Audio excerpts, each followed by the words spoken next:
bien bonjour à toutes et à tous, j'espère que vous allez tous et toutes bien. On se retrouve aujourd'hui pour la review comics d'un comics qui, je pense, m'a beaucoup surpris. C'est Doom Patrol, le volume 1. Alors, il m'a été conseillé par DeviantProd, tout simplement. Enfin, je voulais en lire et je lui ai demandé et il m'a conseillé déjà celui-là en premier. Et donc, c'est réalisé par Grant Morrison et dessiné par Richard Caz. Il y a 464 pages dans ce récit et c'est à 35 € parce que voilà, c'est en gros volume à 35 €, enfin bref. Et donc, ce récit, qu'est-ce que j'en ai pensé? J'ai beaucoup aimé. Il y a quelques défauts, voilà, déjà, c'est peut-être pas à mettre entre des mains d'un lecteur qui veut se lancer dans les comics. Parce que voilà, alors, à moins que le vintage ne le dérange pas, mais toutefois, Doom Patrol, on a des éléments, alors c'est pas des gros éléments majeurs, attention, mais on a un élément comme quoi, voilà, ça se passe après le tome 1 de New Teen Titans, et franchement, alors j'ai lu les New Teen Titans, donc en vrai j'étais pas tant perdu que ça quand il y a eu cet élément qui est arrivé. Une personne qui n'a pas lu New Teen Titans ne va pas être perdue non plus, voilà, tout simplement. Et donc, franchement, c'est un très bon récit. On apprend les origines, vraiment dès le début du run. On va apprendre les origines de la Doom Patrol, des personnages. En fait, on commence dans un début de run, entre guillemets, où t'as Cliff Steele, donc Robotman, peut-être, je sais pas, bref, qui va arriver au manoir, etc. Et donc, ce dernier va se mettre à arriver et tout, parler avec le majordome, qui est juste un truc informatique, enfin bref.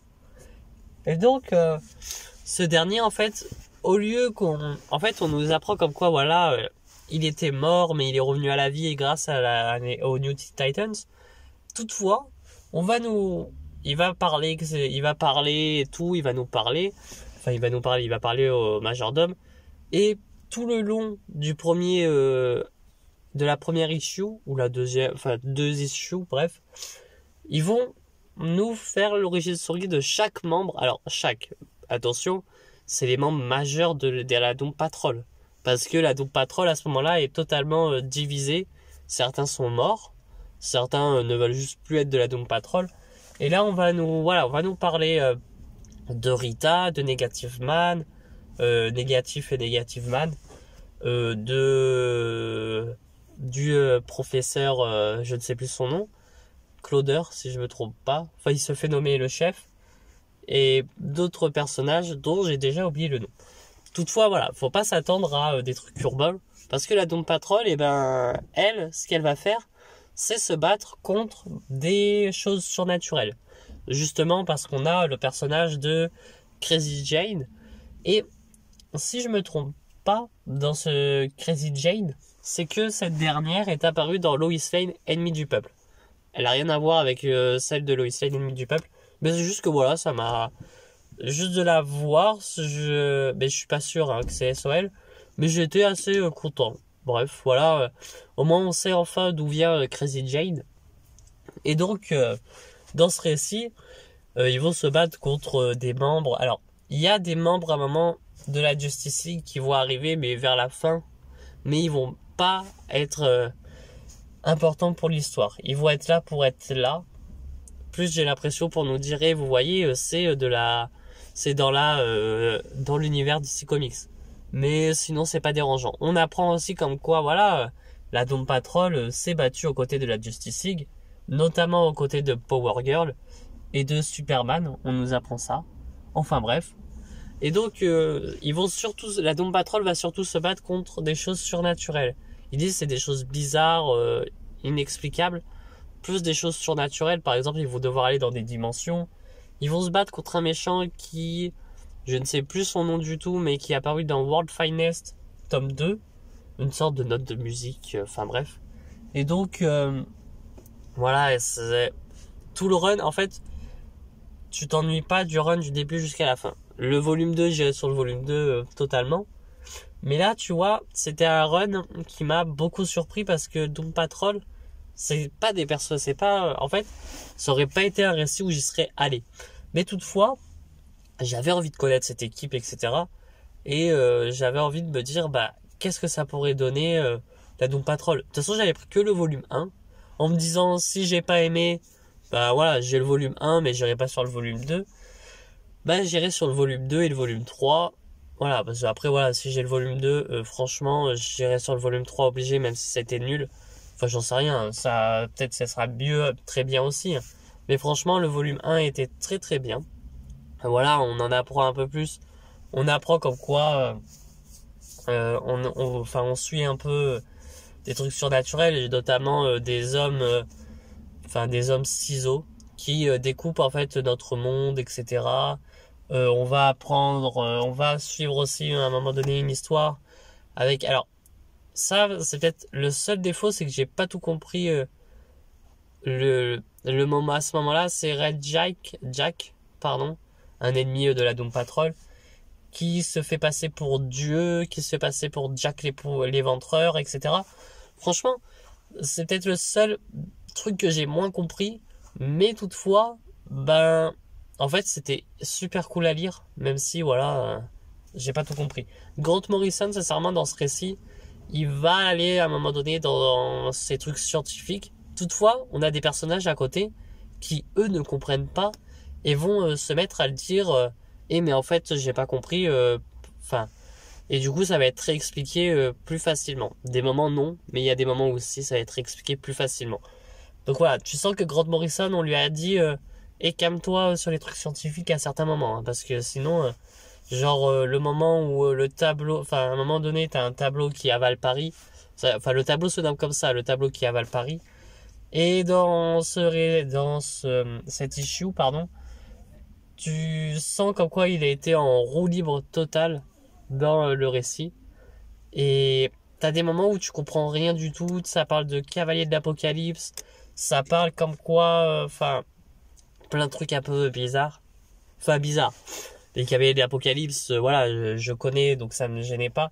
Mais toutefois, ça part dans un délire science-fiction plus où faut avoir bac plus 15 en, en tout, quoi. Parce que là, à ce moment-là, t'es en mode, ok, là, je comprends plus ce qui se passe à un moment de... Enfin, bref. Donc bon, là, c'était intéressant. On a à un moment donné aussi un autre récit. Je sais plus le nom des deux personnages. Bref, c'est la petite fille qui, enfin, sur la cover, qui a une tête un peu déformée, et l'homme de couleur, mais je ne sais plus son nom. Bref, qui voilà, qui vont avoir à un moment leur propre histoire à eux. Enfin, qui vont devoir affronter les plus grandes peurs de la jeune fille. C'était intéressant, franchement, j'ai bien aimé, même si c'est parti dans un délire un peu trop. Enfin, là, à ce moment-là, tu comprenais pas vraiment ce qui se passait, parce que en fait, elle parle avec des amis imaginaires. C'est une petite fille, hein, donc elle a ses amis imaginaires, etc. Et donc, à ce moment-là, elle va leur donner des noms. Enfin, elle va dire comme quoi elle leur a donné des noms, qu'elle les a tués parce qu'elle en pouvait plus, etc. À ce moment-là, ils réapparaissent et tu sais pas trop comment, tu sais pas trop pourquoi. Ça va très très vite. Alors, par contre, il y a beaucoup de dialogues dans ces récits. Et le tout dernier issue est très compliqué. Et c'est pour ça que je dis comme quoi, enfin, c'est vraiment très Grant Morrison à ce moment-là. Que voilà, c'est très compliqué à suivre, etc., etc. Enfin bref, voilà, je vais pas m'éterniser dessus beaucoup parce qu'il n'y a pas grand chose à dire dessus, comme quoi, enfin, à part que c'était un très très bon run. Il y a quelques défauts, voilà, le dessin, mais ça, tu peux pas en vouloir énormément, enfin, à Grant Morrison, enfin, pour le dessin, parce que tout simplement, le dessin, bah, c'était de l'époque, tout simplement.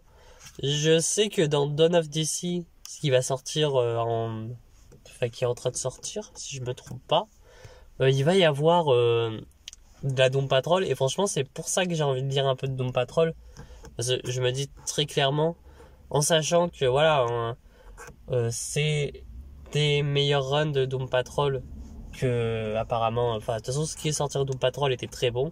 je me dis, c'est obligé qu'il fasse énormément de références. J'espère pas, pour des nouveaux lecteurs qui n'ont jamais lu Doom Patrol, s'il faut d'abord aller lire tout ce qui est Grant Morrison, etc., ça peut être galère. Mais bon, en vérité, voilà, la Doom Patrol de Grant Morrison, c'était hyper bien. C'était super, hein. Franchement, je me suis pas ennuyé dès le début.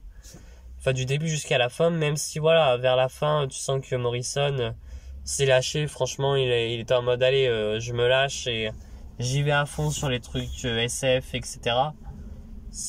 En fait, c'est plus SF surnaturel, parce qu'on te parle d'enfants qui, ils sont invisibles, mais si tu les vois, du coup, tu meurs. Enfin, bref, c'est très compliqué à suivre.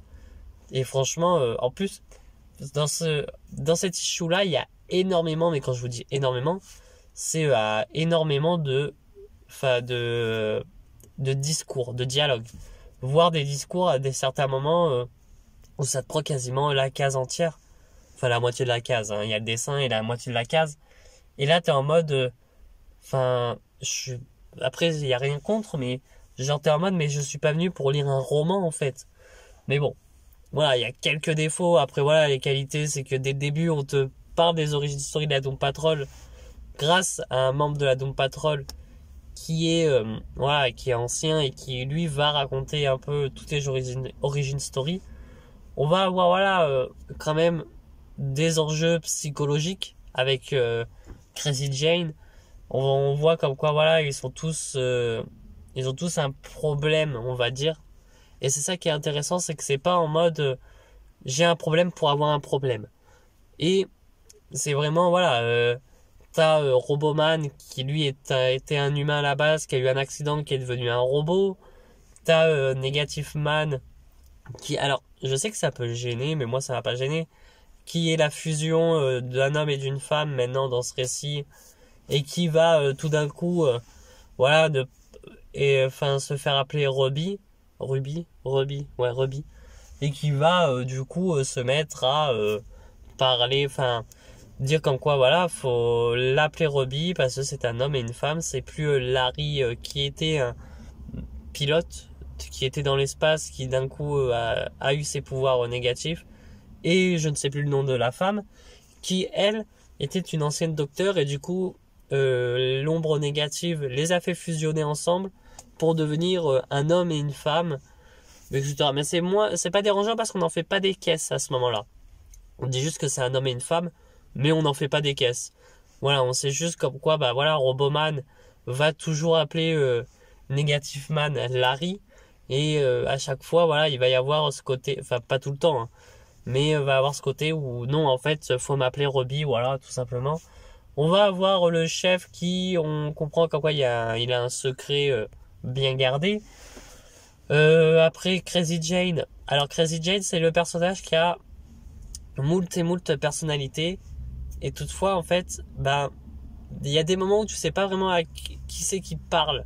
Parce qu'elle a tellement de personnalités qu'il y a certains moments où le visage, etc. va changer.